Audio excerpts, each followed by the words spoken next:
Well, good morning, afternoon, or evening, everybody.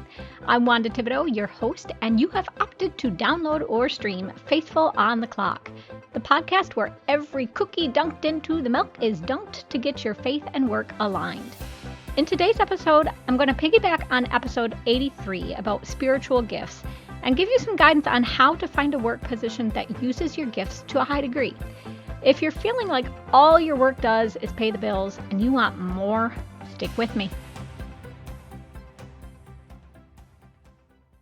Okay, listeners. To start off, what I want to do is clarify right away that just because you have been doing something successfully, that doesn't necessarily mean it is a gift. There are a lot of people who work ridiculously hard to learn facts or skills, and they're able to do a good job. But there's just a ton of effort behind the results they get. And I actually think that happens a lot. Why? Because people tend to chase money. They're not necessarily greedy or anything like that. Some are. But most people, they're just trying to get work that's going to give them some financial security later in life. And they're willing to set aside the real gifts they have if those gifts aren't going to easily pay the bills. They're not looking to use the gifts God's given them or to build their relationship with Him because they're so scared they have to provide for themselves instead of letting Him provide. And I think another big one that happens is that people get pressured into jobs from other people. So maybe your parents wanted you to be a doctor. And so you worked hard and you went to medical school and all that, but it never really felt good to you. You're just trying to check all the boxes so your parents can live out their dreams through you or just to earn their approval.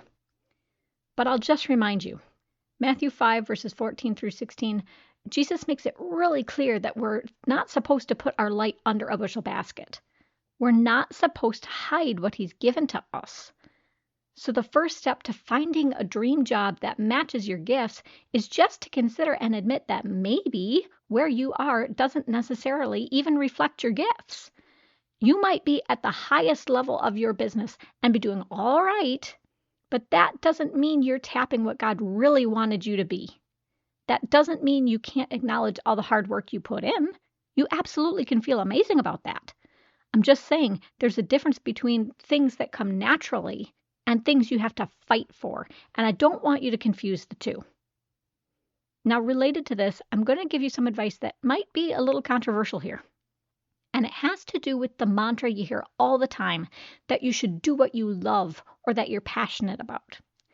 Well, I'm sorry to tell you, but you can like or be passionate about something and still suck at it. Most people don't think that's true because they focus on the fact that if you enjoy something, you'll work hard at it. You practice, you'll get really good at it. But sometimes you can be passionate and still struggle. Like, I'm a runner, and I've gotten decent at running. But I'm only 4'8", and with as petite as I am, I'm never going to have the mile times that someone who is 6 feet tall has. We could have our legs moving at the exact same rate, and they're still probably going to win because they can cover more distance. So I can run and I can enjoy it, but even if I'm working hard, I might not come out on top. So I recognize that it's something I can enjoy and have improved a lot at, but it's not necessarily one of my gifts.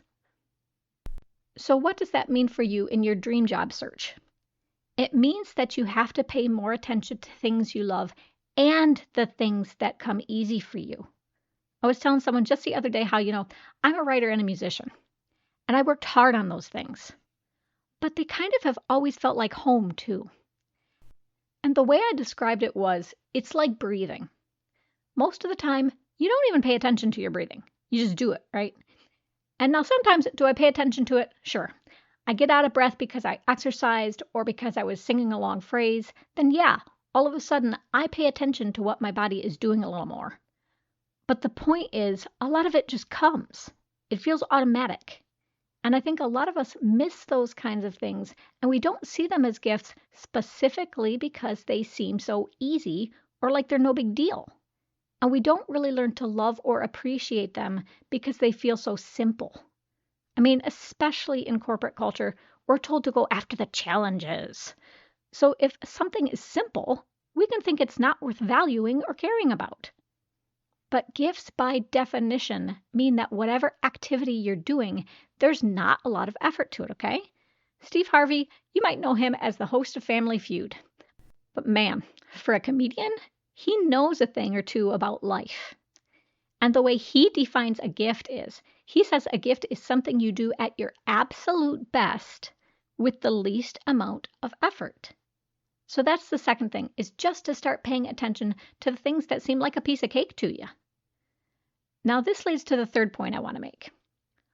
One of the biggest pieces of advice you'll hear around finding a satisfying job is to go back and look at your previous work successes and try to find the common thread that goes through them all. Like, maybe the thing that let you do well in different circumstances was that you just knocked it out of the park in how you were communicating. And that's decent advice. But the problem with it is that it only focuses on the successes you planned or intentionally worked for, right? What about all of the successes you had that weren't part of your script or agenda? What about all of those times you succeeded in your community or other areas of your life? Because, see, again, the planned things, you can call on learned skills a lot more. But the unplanned things, that's where you've got to draw on everything on the fly, and you start seeing more of the gifts you don't necessarily apply at the office every day. So yes, look for the common thread, but don't just look at the successes going on in your workplace, because that might hide what you're really good at. Look at all of the successes you're seeing in your life, and look at what God is doing with you off script. The fourth step in finding your dream job is to get feedback from others. Because psychologists will tell you, we are pretty horrible at assessing ourselves accurately. We can conflate our strengths and ignore our weaknesses and all of that, or we can just completely have blind spots to strengths and weaknesses, either one. So we need others who can be good mirrors for us and be honest about what they see us doing well. And this ties back to the idea of gifts seeming natural I just talked about. You might dismiss your gifts because they seem simple to you, but if everyone else around you consistently points out that something you're doing is amazing, well, that should clue you in, right? The kink in the wire, though, is that people also can be really good at wearing masks. You know, they can wear masks and hide who they really are. You would not be the first person who is good at something, but is too embarrassed to let the gift be out in the open. Like me, it's been really hard to tell people I'm a writer because the reaction I get is negative so much of the time. So it's taken me a long time to learn to be honest about what I do and to be really proud of what I've managed to accomplish with God behind me. But if you're used to hiding yourself, and if all you do all day is let people see you doing the skills they think are acceptable, well, they might not have enough information to give you an accurate assessment. So I'd encourage you to ask others what they see you doing well, both in and out of work, but get really honest with yourself too. Admit what you've been doing, but not really enjoying or having an easy time with, and really identify those parts of you that need to be free. So let's assume at this point you know what your gifts are. You're in touch with that. When you go to review job listings, you want to look at all of the responsibilities that are listed for that job and make sure that there is a way for you to apply your gifts to those responsibilities. I mean, it's okay if some of the responsibilities are a little off target. No job is 100% perfect, right? But the idea is that you don't apply for a job unless you know that the majority of it is going to connect with what God gave to you. So your gifts should be central to the position rather than on the periphery. And when you go to submit a resume, make sure that everything on the resume shows that common thread, even as you're connecting it to different tasks you were responsible for. Same thing through the interview. Keep circling back to your gift and how you answer the interviewer's questions, and make it clear how having that gift is going to allow you to thrive in everything the company is asking you to do within that job. Because they need to know you fit their needs across the company, but they also need to know that you understand who you are at your core, and that it's not going to be an accident when you fill their needs from a specific approach. The fifth step is to consider the media or mode of expressing the gifts you have. So for example, let's use communication again. Let's say that's your gift. Well, you use communication skills in writing, so you might do well as a writer. But you also use communication skills in visual advertising. Same thing with videos or podcasting. So ask yourself what mode feels best to you. That's going to narrow down the jobs that make sense for you to apply for. Like, I do think one of my gifts is communication, but I'm far more comfortable doing a podcast or writing than I ever would be getting up in front of people doing public speaking. So this is where you're kind of fine-tuning things a little bit and really trying to get specific about which type of job within your gifts would make you the most comfortable. Now, I do recommend that if there's a mode of expression within your gifts that you haven't tried, just give it a shot, okay? Just explore a little bit before you rule anything out. Job shadowing is a great way to do that. Because sometimes what happens is that we make assumptions about how things will go or how we'll feel. And then when we actually have the experience, it's totally not what we expected. So if you give yourself that chance to at least try different modes, you'll be able to get a little bit more verification of which mode you're most well suited for. Lastly, and I do mean put it absolutely last, take a look at the pay for the jobs that make sense. If the job that's the best fit is also the one that pays the best, fantastic. It might be that God has put a great paying position right in front of you because He wants to bless you through a specific role.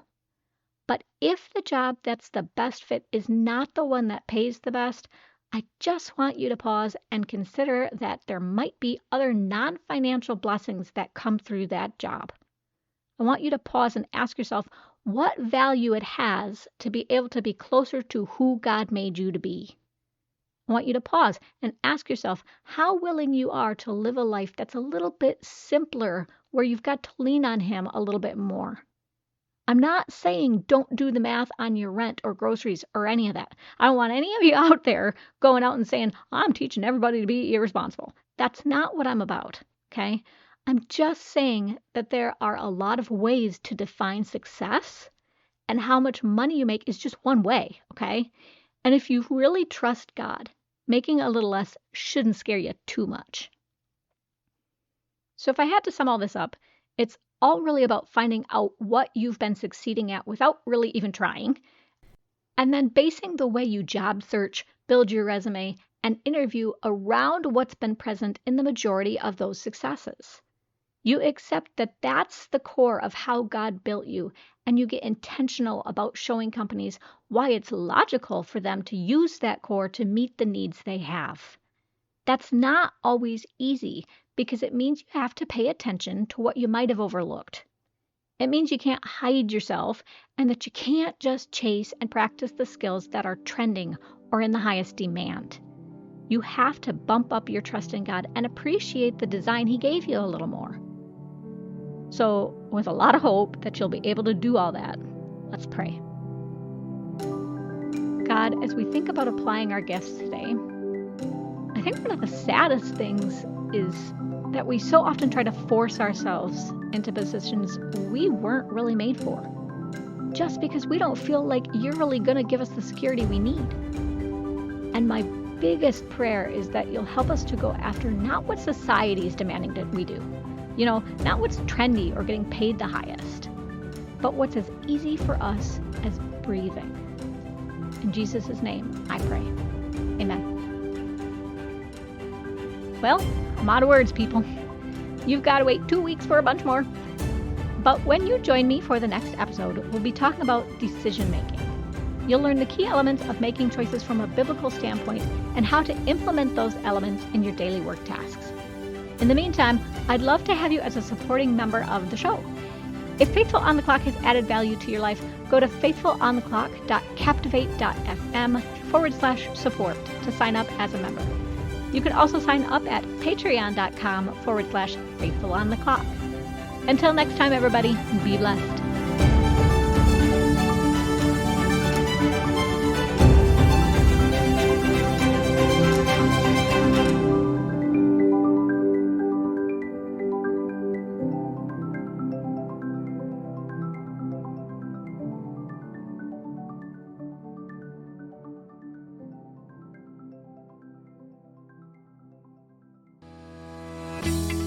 Like what you heard and want even more great Christian business content? Head on over to patreon.com/faithfulontheclock to become a supporting member for the show. You'll get access to options like early episode access, bonus episodes, videos, Bible studies, curated articles, and more in a tier plan that's right for you. Show your support for this podcast, and remember, enormous change can start with you.